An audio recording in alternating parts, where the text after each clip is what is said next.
This device is amazing. Yet the smartphone has only been around for 10 years. The first iPhone came out in 2007. And we are calling it iPhone.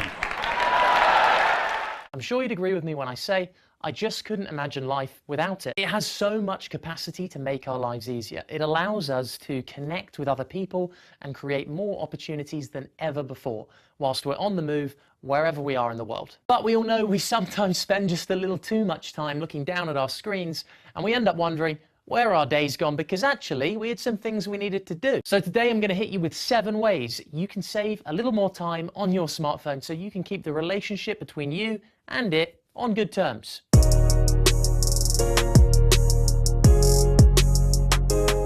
The first way you can save time on your smartphone is every time you use this thing, have a purpose. Often we use this thing for what it's not intended to do. Often we use it as a crutch to get away from situations we don't feel comfortable in. Ever walked into a social gathering and found yourself a bit short of people to speak to? So you crack this out and you're off. Hey everyone, how's it going? Great to be here.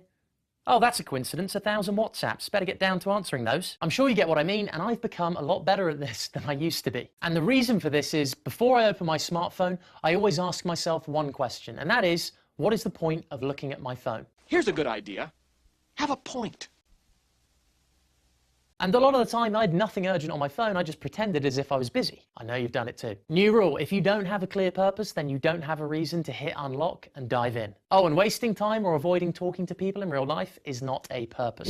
Tip number 2. Now, based on what I've just said, you're probably thinking, this exam coach geezer, does he even know how this thing works? Sure, we all get notifications and messages and things we need to react to. But let me ask you this. Is every notification you get completely and totally relevant to you and massively urgent? I don't know what's relevant to you. You need to make that choice. But at least having a rough idea of what notifications are worth your attention is going to save you a bunch of time. There's so much information and messaging out there at the moment.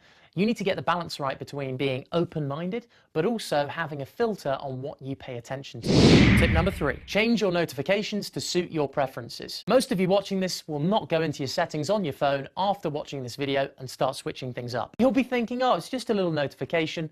What harm can it do? These things, they're time killers. They add up, and it's not just the single notification you need to worry about. It's the stuff you see once you've clicked on that notification. See it like a domino effect.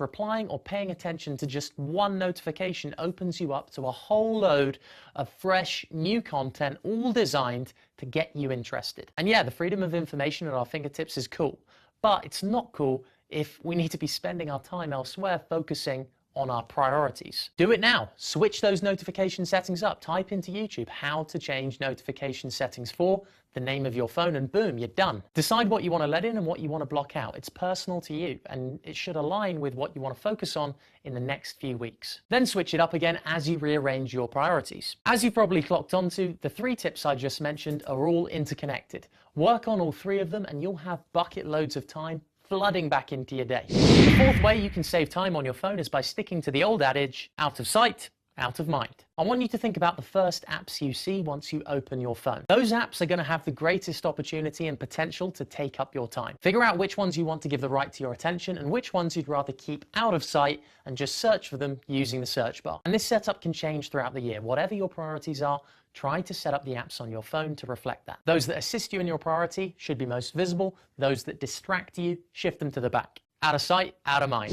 Number 5, have something on your smartphone that reminds you of good smartphone habits. Every time I look at my phone, I see this or one of the other Exam Coach screensavers. Yeah, they may seem a bit crazy, but it works for me. Attention is the new global currency. Now, it's definitely my background in advertising that gives me this belief, but I genuinely believe anytime I'm watching or consuming anything on my phone, I'm spending real live currency. That's Skrilla, Bunsen, dough, cash. And this is especially so when it's on social media platforms. Our attention is a business product. Social media companies, they package it up, they overlay some targeting parameters built from the data we give them, and then they sell it to advertisers. So if you understand this and the value associated with your attention, it's going to help you make some better calls about where you shell out. I've linked some exam code screensavers down below if you want to check them out. Number 6, there's a whole bunch of apps you can use to block certain sites, gamify not getting distracted or using your phone, and you can also use apps to track exactly how much time you're spending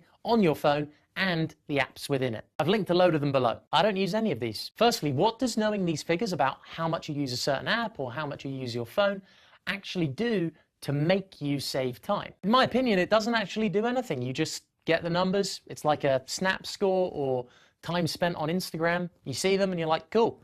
I spend a lot of time on my smartphone and I spend a lot of time on this app. In fact, if you look at it from the other perspective, now we know these numbers about how much we're using certain apps on our smartphone. We could make it into a game where you're actually trying to get the highest score. Secondly, I prefer not to block myself from my smartphone or apps on my smartphone because when I actually do need to use them, it's inconvenient to me. I want to be able to trust myself to do the right thing and use my smartphone when I actually need to use it. And finally, the 7th way you can save time on your smartphone, it's related to what we've just spoken about in tip number 6. It's mindset. A great mindset is what I prefer to have over any app. Really understanding how this thing is set up as a tool.